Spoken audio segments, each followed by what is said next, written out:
नमस्कार दोस्तों, मेरे चैनल में आपका स्वागत है। और आज के क्लासेस में हम लोग जो सीखने वाले हैं कि इनकम टैक्स कैलकुलेटर के बारे में हम आपको बताएंगे कि इनकम टैक्स कैलकुलेटर के थ्रू कैसे आप अपना टैक्स निकाल सकते हो। यही आज के क्लासेस में हम लोग देखेंगे।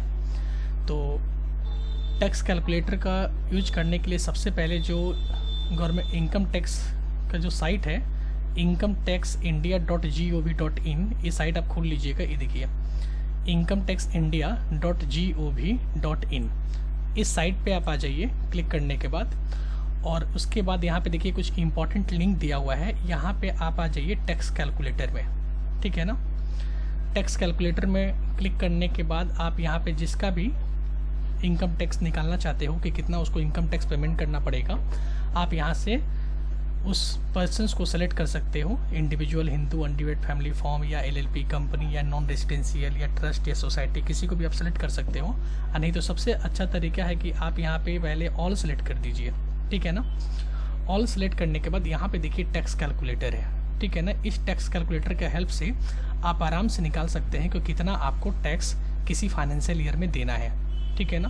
तो मैंने टैक्स कैलकुलेटर के ऊपर टिक लगाया, क्लिक किया और यहाँ पे सबसे पहले आपको असेसमेंट ईयर सेलेक्ट करना पड़ेगा। जैसे अभी असेसमेंट ईयर जो अपना 2021 है ना, 2021 में हमको कितना, मेरे मतलब कहने का मतलब कि आप किसी भी पर्सन का बहुत ईजी तरीके से आप निकाल सकते हो कि उसको कितना टैक्स देना पड़ेगा। और जिस फाइनेंशियल ईयर का आप निकालना चाहते हो, आपको अलग से कोई इतना सारा रूल्स आपको याद नहीं करने की जरूरत पड़ेगी, क्योंकि बहुत सारा रूल होता है ना कि भाई इंडिविजुअल का ऐसा रूल पढ़ना है, सीनियर सिटीजन का ऐसा रूल पढ़ना है, सुपर सीनियर सिटीजन का ये रूल पढ़ना है, इनका टैक्स स्लैब याद करके रखना है, या कंपनी का टैक्स स्लैब अलग याद करके रखना है, डोमेस्टिक का कंपनी का हो या फॉरेन कंपनी का हो या किसी पार्टनरशिप फॉर्म का हो। तो इतना सारा जो रूल्स है ना, सबके लिए टैक्स स्लैब याद करना पॉसिबल नहीं है। और अगर, क्योंकि देखिए आप याद कर सकते हो, वैसा बात नहीं है, आप याद कर सकते हो, लेकिन क्यों हम इतना मेहनत करें। छोटे से आप यहाँ पे आ जाइए, टैक्स कैलकुलेटर के साइट पे आ जाइए, टैक्स कैलकुलेटर का यूज कीजिए और आराम से किसी भी पर्सन्स का, इनकम टैक्स में जितने भी पर्सन्स होते हैं ना, आप किसी भी पर्सन का आप आराम से उनका टैक्स कैलकुलेट कर सकते हो। और वो भी जो चाहो, जिस फाइनेंशियल ईयर का चाहो उस फाइनेंशियल ईयर का आप आराम से कैलकुलेट कर सकते हो। तो बस यहाँ पे आप फाइनेंशियल ईयर सेलेक्ट कीजिए और यहाँ पे क्या आपको सिलेक्ट करना पड़ेगा कि आप किसका टैक्स निकालना चाहते हो, इंडिविजुअल का या हिंदू अनडिवाइडेड फैमिली का या यूपी या बॉडी ऑफ इंडिविजुअल का या डोमेस्टिक कंपनी या फॉरेन कंपनी या फॉर्म या एलएलपी या कोऑपरेटिव सोसाइटी का। आप पर्सन सेलेक्ट कीजिए, लाइक मैंने इंडिविजुअल सेलेक्ट किया।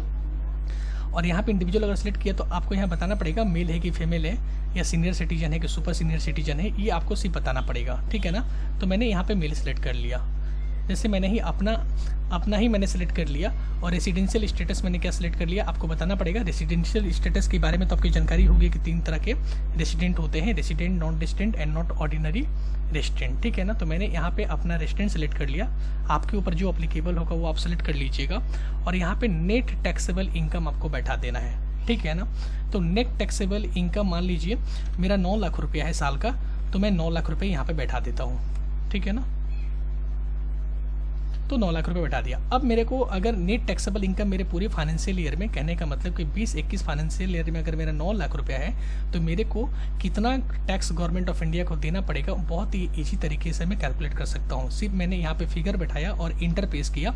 देखिए मेरा टोटल टैक्स लायबिलिटी यहाँ पे निकल के आ गया कि मेरे को गवर्नमेंट ऑफ इंडिया को 96,200 मेरे को जमा करवाना है। Very symbols. आप आराम से इस फिगर को, अगर आपका मान लीजिए कि 15 लाख रुपया है तो आप 15 लाख रुपये बैठाइए। देखिए यहाँ पे 15 लाख रुपये बैठा के देखिए आपका यहाँ पे देखिए टैक्स लायबिलिटी निकल के आ गया। जैसा कि आप जानते हैं कि फाइनेंशियल ईयर 2021 में 5 लाख रुपया तक हमको कोई टैक्स नहीं देना पड़ता है, 5 लाख रुपया तक छूट है, हमको कोई टैक्स नहीं देना पड़ेगा। तो देखिए जब मैंने यहाँ पे 5 लाख रुपये बैठाया तो यहाँ पे टैक्स लायबिलिटी, आपकी टोटल टैक्स लायबिलिटी क्या हो गया, नील हो गया। तो बहुत ही ईजी तरीके से मैं आपको यहाँ पे टैक्स कैलकुलेट करना सिखा दिया, ठीक है ना।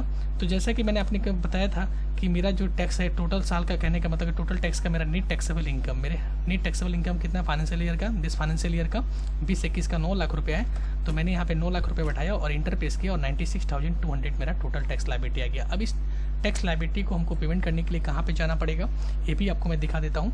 आप दिस साइट पे जाइए, teen-nhl.com पे जाइए। यहाँ पे जाने के बाद कंटिन्यू क्लिक कीजिए और उसके बाद हम लोग को टैक्स पेमेंट करने के लिए ये देखिए सर्विस में जाइए और यहाँ से ई पेमेंट पेड टैक्स ऑनलाइन पे जाइए। यहाँ पे ई पेमेंट पेड टैक्स ऑनलाइन, यहाँ पे क्लिक कीजिए। यहाँ पे क्लिक करने के लिए यहाँ पे देखिए 280 नंबर चालान का हम लोग यूज करते हैं अपना इनकम टैक्स पेमेंट करने के लिए। यहाँ पे देख लीजिए, पेमेंट ऑफ एडवांस टैक्स हो या सेल्फ असेसमेंट टैक्स हो या टैक्स ऑन रेगुलर असेसमेंट हो या सरचार्ज हो या tax on distributed profit on domestic company या tax on distributed to unit holder, income to unit holder, इस टाइप के जितने भी टैक्सेस होते हैं ना, उसका हम लोग पेमेंट कैसे करते हैं 280 नंबर चालान में करते हैं। और आपको पिछले क्लासेस में तो मैंने बताया था कि टीडीएस का पेमेंट कितने नंबर चालान में होता है। टीडीएस का पेमेंट 281 नंबर चालान में होता है, ये ध्यान रखिएगा। तो जो भी मेरी टैक्स लायबिलिटी यहाँ से निकल के आई है 96,000, जो इनकम टैक्स की लायबिलिटी निकल के आई है मेरा, मैंने जो सेल्फ निकाला है, उसका पेमेंट हम लोग कहाँ से करेंगे, यहाँ 280 नंबर चालान यूज करते हुए हम अपना टैक्स का पेमेंट कर देंगे, ठीक है ना। तो यहाँ पे मेरे को सबसे पहले टैक्स अप्लीकेबल में सेलेक्ट करना पड़ेगा कि अदर देन कंपनी। अगर अदर देन कंपनी है तो अदर देन कंपनी। मेरा जो टैक्स है क्या है, सेल्फ असेसमेंट टैक्स है, तो मैं यहाँ पे सेल्फ असेसमेंट टैक्स सेलेक्ट करूँगा। नेट बैंकिंग सेलेक्ट कर लूँगा। बैंक का नाम यहाँ पे कहने का मतलब कि नेट बैंकिंग में किसका बैंकिंग है मेरा, अगर स्टेट बैंक ऑफ इंडिया का है तो state bank of India select कर लिया, ठीक है ना। यहाँ पे मैं अपना पैन नंबर दूंगा। यहाँ पे असेसमेंट ईयर जो मैंने सेलेक्ट किया था, वहाँ पे क्या असेसमेंट ईयर सेलेक्ट किया था, 19-20 ना, कि 20-21 था, शायद 20-21 था, एक बार देख लेते हैं ना, 20-21 था। तो मैं यहाँ पे क्या करूँगा, 20-21 अपना असेसमेंट ईयर सेलेक्ट करूँगा। ये सब तो ऑटोमेटिक फिलअप हो जाएगा, सिर्फ आप सिटी या डिस्ट्रिक्ट बैठा दीजिएगा, स्टेट बैठा दीजिएगा और अपना मोबाइल नंबर देकर और ये कैप्चा देके आप यहाँ पे पुट कीजिएगा और प्रोसीड कीजिएगा। उसके बाद क्या होगा, सीधा आपको नेट बैंकिंग के साइट पे ले जाएगा और आप नेट बैंकिंग के साइट पे यूज करते हुए ये जो भी आपकी टैक्स लायबिलिटी आई थी, आप इसको पेमेंट कर दीजिएगा, ठीक है ना।